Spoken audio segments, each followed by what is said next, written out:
Hello, this is John, host of MGTOW is Freedom. Welcome back. If you're a returning subscriber, thank you guys for all you do, especially you commenters.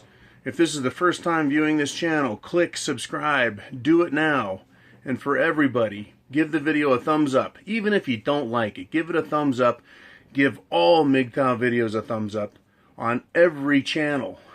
That way more and more men will be exposed to MGTOW, because YouTube will send recommendations to men, especially men who are looking at macho, manly things. They'll say, maybe this guy's a MGTOW potential, and they'll start sending more of it out. So the more of us guys that are doing channels, the more people that are watching, and the more thumbs up we get, the wider and larger the spread will be. I am not the type of guy who says, I want to be in an exclusive club that no one else can be in, or I want to be the smartest guy in the room. Right, I want to be the only one who knows these secrets. Fuck that. I want all men to know this shit. Right, I want all men aware of the game that's being played. And I want women returned to their rightful places, which is not with their foot on our throat. All right, so I want to talk about, there's a war going on, right? Well, we got the potential war with Russia and potential war with China. And there's a never-ending, never-ceasing, ever violent and aggressive war by feminist bitches against men. And I'm going to describe what I mean. When you go and you're dealing with someone diplomatically, right? You have a conversation. A conversation you can't get an acceptance and agreement, it becomes an argument. Then it moves on to threats. And then it moves on to violence. And then war. And then someone gets the ever-loving shit kicked out of them, and then all their shit is taken. The loser's shit now becomes the winner's shit, and the loser gets nothing. That is the battle of the sexes, broken down real simple. Real simple.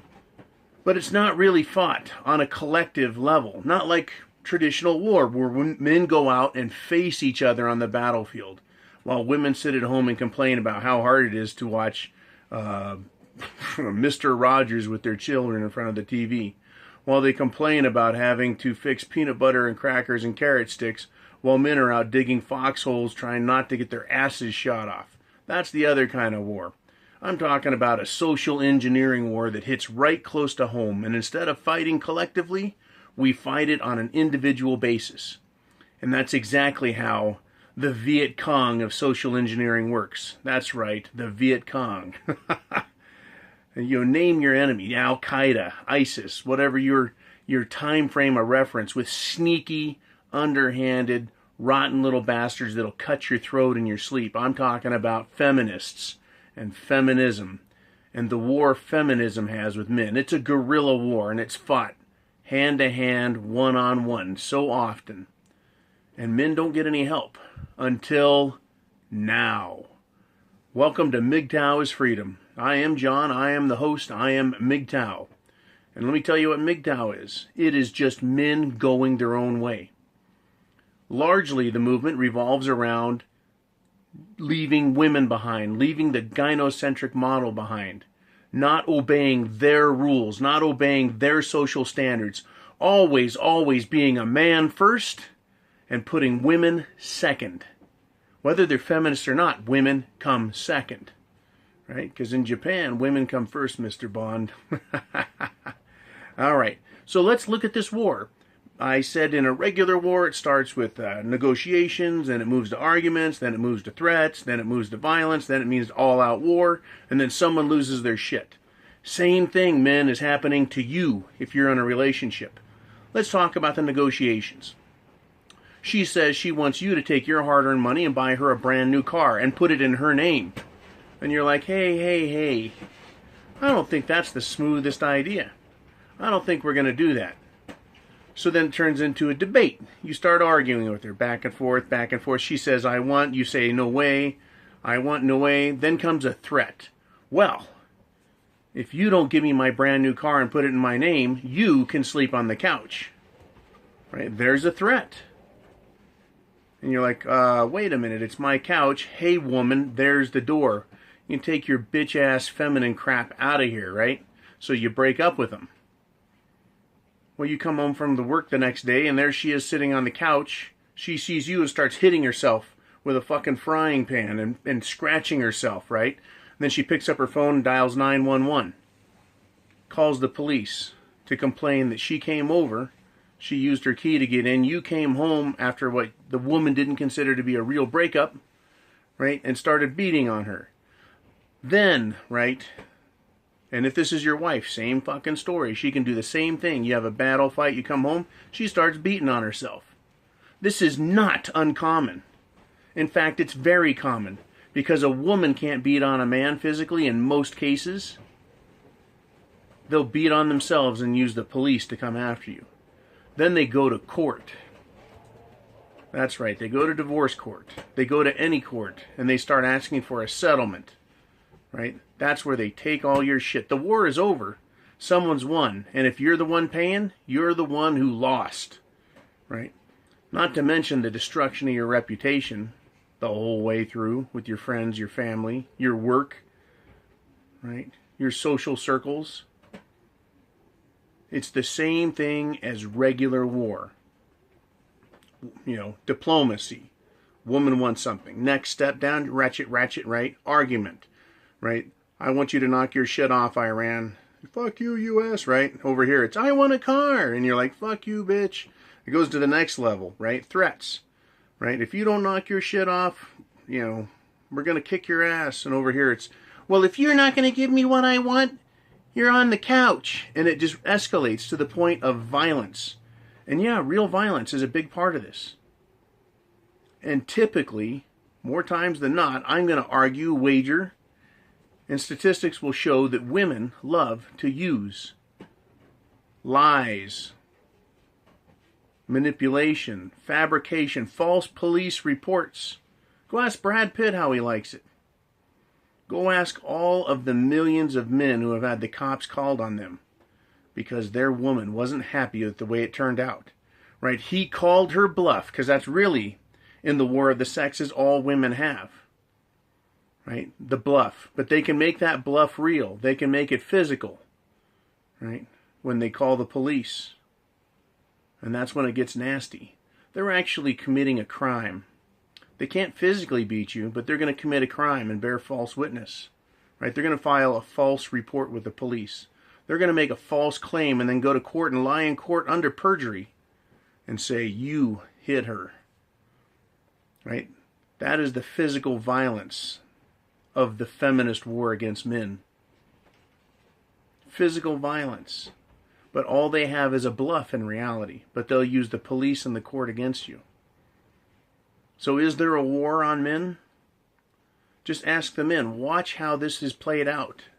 Since feminism gave women the right to vote. And then they wanted the right to property. They wanted all of these rights. But it's like handing those rights to a child. They're irresponsible and they're immoral. Women are. They're irresponsible and immoral. Would you hand a child, a 10-year-old child, your checkbook and say, hey, just go to the store and get what I need? But you have all the authority in the world to spend every red penny I have and even go in debt. What do you think that kid's going to figure out? Oh, they can get away with all kinds of shit, can't they? That's what women are like. They're like giving children access to the safe. I'd never do that with my sons, not when they're 5 and 10 years old. But we're told that as adults, we're supposed to give women those things. You know, I bet there's an exact correlation. I've seen the graphs and charts. Since the 1970s, all the way up till today, men have given women more control over the purse strings. That is, control of the family money, paying the bills, how things are spent. At the same time, from the 1970s till now, personal debt as a part of annual income, or personal debt compared to total assets, they have risen equally. What a fucking wonder, is it not? The more power they have, the more you go in debt. What a fucking miracle. Who'd have thought that? Who'd have thought that? And equally, from that time till now, when a woman leaves, she takes half of a man's shit. I can't remember, because I can't remember, what the divorce rate was by percentage in the 70s and the 80s. But now it is up. It is skyrocketing higher. Right? If you knew that 4 out of 5 people got on a plane were going to die as a result of that flight, how many people do you think would be buying that plane ticket? Right? Well, if 4 out of 5 people are divorced today, their marriage, why would you get married? Why would you do that? Because 5 out of 5 people are men and 5 out of 5 people are women. And women, I think over 90% of the time, are not the breadwinner. They're not the big money makers. And they take half of everything. All they have to do is stay in that marriage 10 years, or whatever your state's law is, and they get half the stuff. They get alimony, they get child support, and better than 4 out of 5 women get that over a man. Men hardly ever are able to get child support or alimony when the woman makes more. Why? Because that is when they go, but that's my money. Oh, you try it. You try it. I listened to a fucking attorney sit there and say, oh, you're a man, you can take care of yourself. I was like, listen, you little bitch, to the attorney. That's what I wanted to say, really fucking bad, but my attorney cautioned me to be careful. I wanted to fucking go off on her. She's the biggest cunt I have ever seen or heard. Ugh, I hate that bitch. Anyways, right? You're a man, you can take care of yourself. And then she started in this, you're underemployed. You're underemployed, so you should be making more money. I'm like, it's a fucking recession, bitch. Back off. She's like, oh no, you should be making more money. We're going to go after you. I said, really? Okay, and I wanted to say it, and again, my lawyer cautioned me, John, that's funny as fuck, but don't say it. I wanted to say, look, she's underemployed too. All women have to do is lay down and take it up the ass for money. She could go to a whorehouse on her days off and make plenty of money taking it in the ass. She's underemployed. My attorney said, oh no, jokes are not allowed in these negotiations, John. Jokes are not allowed in court. And I knew they weren't. But that's the war we're in. It's always about negotiating, moving all the way through to you losing your shit. So the question is, why would you get on that plane? If it's a train, why would you get on that train? Right? If it's going to crash, why would you participate? And if you win, what do you really get? Right? If you're the grand prize winner, what do you get? You still get to pay for everything all along the way. You still get to put up the bill all along the way. You still get all of the work and 95% or more of the risk of being injured in life. That's right. Men take the risk and men pay. And we get very, very little in return. So that's why MGTOW is gaining in popularity, because men are saying, why am I doing this to myself? Why? Right? It is the war that is being fought against us. And I've laid out in my last few videos how the risk can be minimized. I've laid out where and how you should shop for women. I've laid that stuff out. But it's always up to the man, right? You can be MGTOW and be the worst one on the planet and get married every other year and get your ass kicked. You're still thinking, I'm going my own way. But you're not, you're losing, right? The idea here is to develop a philosophy that allows men to win this battle of the sexes. And one of the big ways is by making sure you're not engaged in a battle where when you lose, it costs you money and your life. Right? Spoils of the victory with none of the risk. That is what MGTOW is kind of shooting for now, isn't it? That's right. Right? Women hate it. Hate to hear the term pump 'em and dump 'em. They hate that because they think they're giving you the golden vagina, that it's worth $1 million, right? And that it's always worth $1 million, and that you've had it once the first time you get it, and they want $1 million in credit for that right up the front. Right off the bat, that pussy's worth $1 million, and they're going to get it out of you. Whether you keep them for 5 years, 10 years, or 20 years, you're going to pay that money for that pussy, right?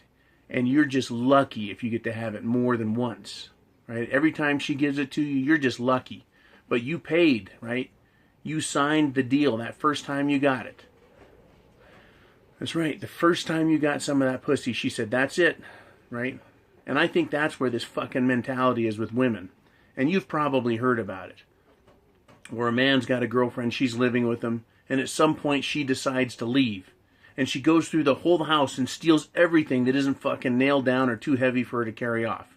Including the fucking toilet paper, including the ice trays, and in some case including the ice cubes themselves. Because they believe that they have given something of huge value. Inestimable value. That is their body, their precious resource of the golden vagina. And that's why they hate men so much. Because they think it's worth that and we really don't. Because I can tell you what fair market value is. It's about $200 over in Carson City. You go to a whorehouse, that's what it's worth. And you never have to pay for it again. Right? You're not buying the whole woman, you're just buying the pussy, and you find out what the pussy costs. And regular street women, you know, your average run-of-the-mill, everyday street whore, right? These girls that walk up and down the street, have little office jobs and drive little cars that they got from their daddy. They don't want to hear that they're only worth $200 or $300. They think they're worth $1 million. That is why feminists killed prostitution in our nation in the early feminist waves, when they wanted men to consider women respectable, right? And that men were no longer allowed to have prostitutes, so that they were forced to marry women who weren't worthy of marriage and capable of understanding their place in a man's life. All right, enough lecture here. You guys rock. MGTOW is freedom. Semper Fi.